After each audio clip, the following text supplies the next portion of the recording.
Top 10 hottest comics of the week based off of Cover Price's data. That's right. We deal with data. Cover Price deals with data. We're not sponsored by Cover Price, by the way, but we use their service kind of like as a stock index that measures the market. And they go by data, by sales. And they say these are the hottest comics of the week based off of sales. Straight data, not speculation. And each and every week we get into it.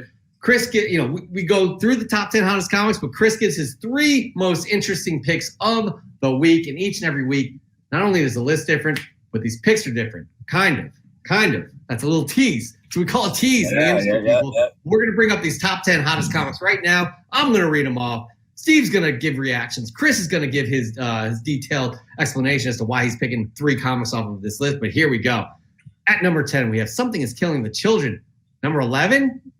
Or number 1, I don't know. LCSD 2024 variant. I think that was number 1. By the way, that's a number 1 reprint. I think technically it's a 7th reprint. At number 9, we have Amazing Spider-Man 365, the first appearance of Spidey 2099. At number 8, Green Lantern number 59, the first appearance of Guy Gardner. We kind of reported on the news. We did report on the news that Guy Gardner has been cast on the HBO Max series. At number 7, we have Captain America number 25. If you guys don't know why this book is hot, shame on you. That's all I'm saying. At number 6 is Paper Girls number 1. This is a greenlit Amazon series. It is happening. It is cast. It's exciting stuff. A lot of people are excited about this series. At number 5, we just talked about this. Marvel Comics presents 72. The beginning of the Weapon X storyline, classic. At number 4, we have Batman Fortnite 0.1. That's right.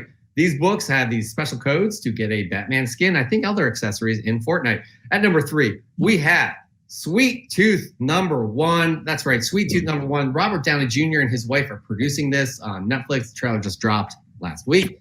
Nice looking trailer. At number 2, we have Secret Wars number 3. The first appearance of the second Titania, Mary McFerrin, who's rumored to be appearing in the She-Hulk series. And at number 1, Black Widow number 6, the first appearance of Lucy Nguyen, a.k.a. Marigold. Guys, that's an excellent series as well. I really enjoy reading that series. But spoiler here, we're not going to be talking about that series because Chris has 3 different picks for his hottest comics of the week. So, Steve, we let Chris take it away. Unless you have any comments. Do you have anything you want to say about this list? The list is amazing. I noticed in the chat, Chris is all, well, I got 0 though these for Kid Collector, so I am with you, man. I might have 2 or 3 of those, but thank you guys for hipping me up on some game. Absolutely, that's what we do here, and that's what you do here. You are a guest co-host, and also the first member of the Comic Book Canon Guest Co-Host Hall of Fame. Congratulations. Ooh. We're going to get you a sweet blazer if we ever make money. Yeah. But here we go. Yes, exactly. Chris, drop the knowledge. What are your top 3 picks of list? Yeah. I wanted to be more excited about this list, but I can't lie. I wasn't horribly excited. I'm probably more excited about my number 3 pick than any book. So let's just go into it. My number 3 pick was Green Lantern, number 59. Why am I excited about this? Because it's a Silver Age book. It is very rare that we have Silver Age books on our list. Now, let me kind of put that in perspective. When you think about it, Silver Age books, in terms of the quantity sold, sometimes can't compete with, a lot of new releases that come out. And, people are buying, hundreds of copies because of whatever reason. Then you get more modern spec books because there's a lot of stuff going on, especially within the MCU, that is concerning more modern or, even like Copper Age books. There's a lot more out there available. They're cheaper. So, you start getting into Silver Age books, you start, seeing less out there. Some of them tend to have higher price tags. But it's really, really awesome to see a Silver Age book make this top 10. This book is the first appearance of Guy Gardner, who we just got the announcement for the live action HBO Plus. I'm tangling them up here. HBO Max streaming service. So this book got a lot of heat under it. It had a 402% increase in sales. Wow. Awesome. we saw a CGC 7.0 high sale of $900. So again, look, another thing to point out about this book is it being a DC book. It's a Silver Age DC book getting hot because of live action speculation.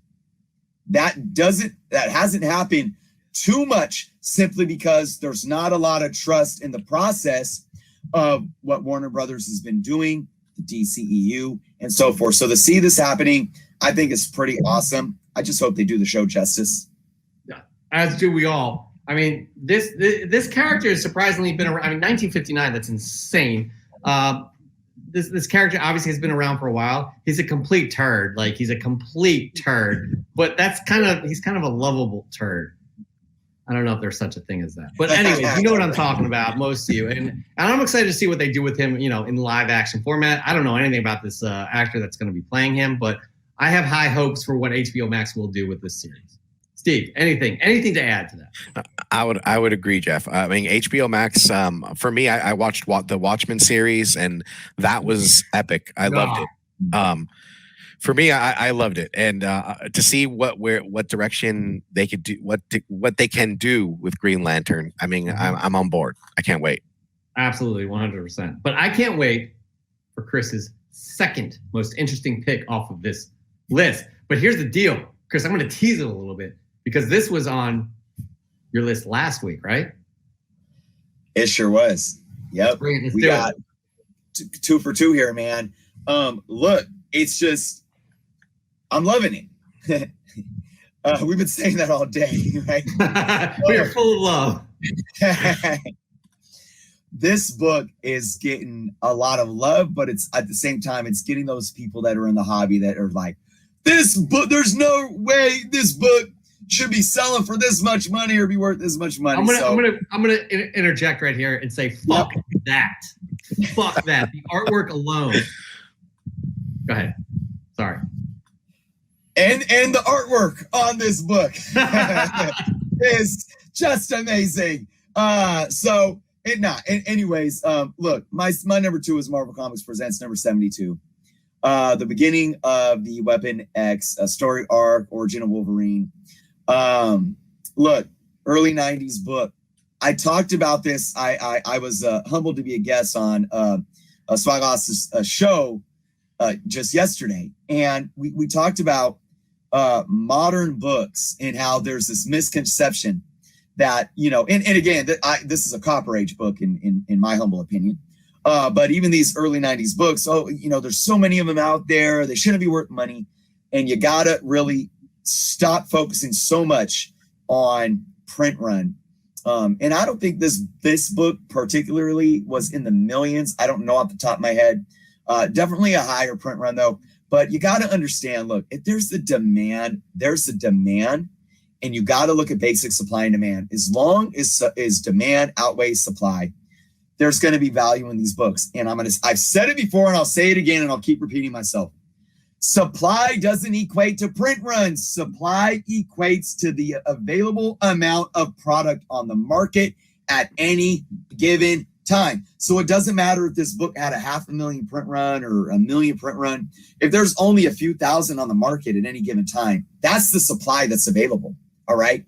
Now, what's happening right now is that huge demand for 9.8s, because even if you look at books and I think if we look at like even a more modern book like UF4, I don't even think there's 3,000 9.8s on the census. That's not a lot. So, and look at like New Mutants 98. I think there might be around the same amount, anywhere from like 3 to maybe close to 4,000 on the census in a 9.8. That's not a lot of books in the grander scheme of things. So let's look at this book and what it did. First off, it had another 110% increase in sales in general when it was already high on this list last week. All right, but check this out. Last week in 9.8, a high CGC 9.8 sold for $650. That was big money when you think about it in the scheme of things. It broke more records this week with a CGC 9.8 high of $850. Wow. Just wow. So again, you're sitting here and you're holding your head. You're like, these books aren't worth this much money. You got to scale back. Stop putting your emotions in it. Maybe you missed out and you're mad. I don't own it. Man, damn it. So here's the thing, though. 9.8s. You got to understand that it's basic. The demand for this book in a 9.8 right now is extremely exceeding the supply on the market. So will this book ebb and flow and come down a little bit? Well, you got to understand this. You got to ask yourself, well, now that the book's getting hot, are there a lot of people that have been holding on to this book that are going to press, clean it, send it off to CGC, trying to get that 9.8? Because we're at a point right now, though, where, speculators are going to be turned off for buying this book because it's already past that point. So the people buying it right now are a lot of folks that are truly collectors, a large majority. I don't have an actual percentage. I can't tell you that. The point that I'm saying is the only way this book will come back down, especially in the 9.8, is if the market starts getting flooded with more and more 9.8s. I do believe more are going to come because this isn't a rare book. I do believe more are going to come. I think the book's going to cool off a little bit. And here's the kicker. I don't believe in the rumor for a Weapon X Disney Plus show at all. It's absolutely no. This got started from one of those bloggers in their mother's basement that paid $12 for a domain name and, share it in a Facebook group, comic book Facebook group on YouTube, and then it just goes viral. And it's like, no. And then everyone's on, eBay. Oh, I got to buy it. But here's the thing, and Jeff, we talked about this. I think this book's going to cool off, but the threshold's broken, all right? The ground is broken. The ceiling's open up because here's the thing. I do believe that the market has undervalued so many books. This is a classic book. It's a classic book with classic art by a classic artist with a classic character with a classic origin story. And it's now embedded in the consciousness of collectors more than it's ever been. And that's what's going to keep the demand of this book going, even if all these rumors are invalid and completely untrue. 100%. Como Comics says it best. Give in to the FOMO. He probably has a few dozen of those that he's trying to offload. Well, he won't have a problem. Does anyone know what this book was going for when the Wolverine Origins movie came out? That's a very good question, Planet Arizona. There you go. Como Comics dishing the knowledge. Como Comics doesn't just dish the knowledge, but he also dishes the gossip. Did anyone else hear about a possible director's cut of Batman Forever starting to get some hype, all of the Snyder Cut? No. Just throwing it out there. No. Oh my goodness. You're not here. But we love you, Drew. We do love you. All right. But yes, I love this issue. I love the Barry Windsor Smith art. I love everything about it because up until this point, there was no origin story about Wolverine. It was a mystery, and it was really I read it. It blew my mind. But hello, Steve. Hi. No, you didn't. There you go. Sorry, maybe it was just me. I don't know.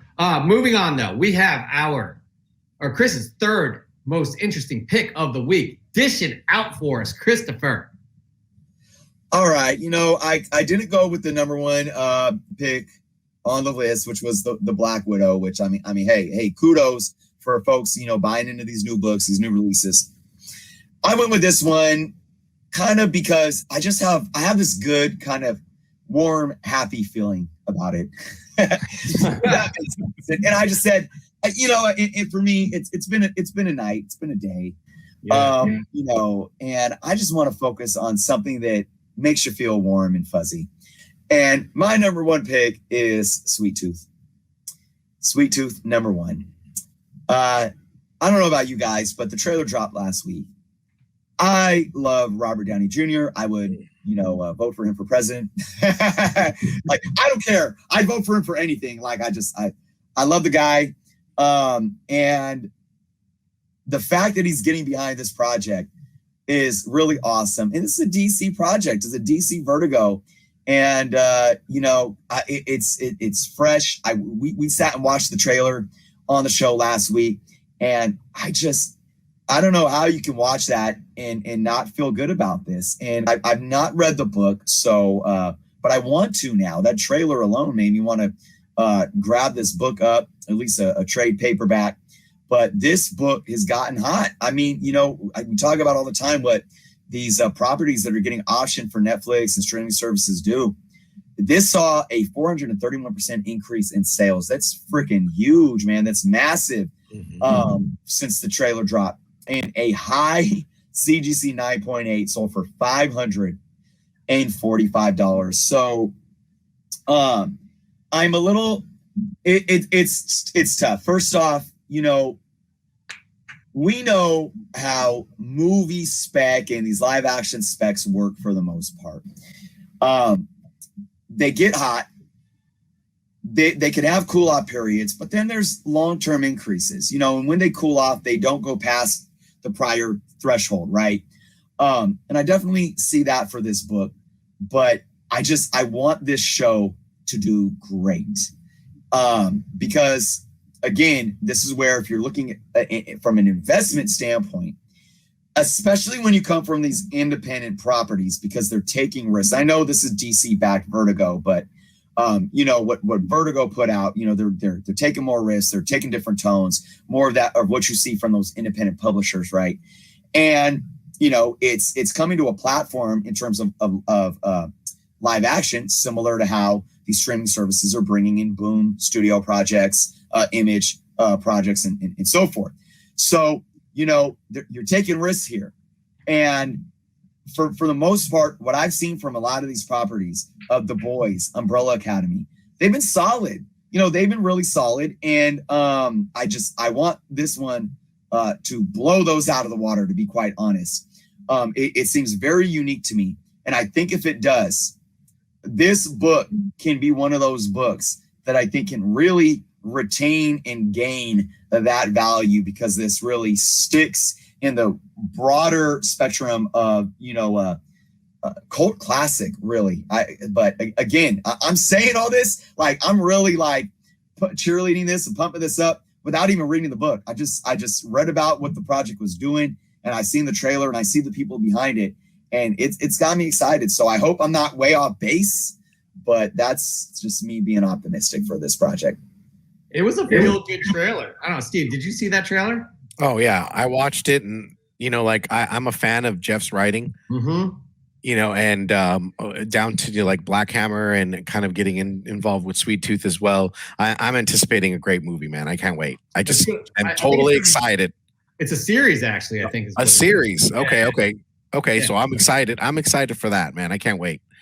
Go ahead. I'm sorry. Kid Collector's not excited about it because it's kind of scared him. Oh, no. I don't know what was scary about that, but it looks like excellent storytelling, to be honest with you. Everything was great about it. The cinematography, the pace of that trailer, the music, everything just felt good, Chris, like you were saying. It gave you a warm, fuzzy feeling, and it was nice. Serge has a question about Sweet Tooth, so please feel free to ask. We'll do our best to answer that. But I'm actually in suspense right now because he has a question, but he didn't ask it. So, drop Chris, it in there. That is our top 10 hottest comics of the week. We'll have a new list next week, and Chris will pick out his 3 most interesting picks from that list.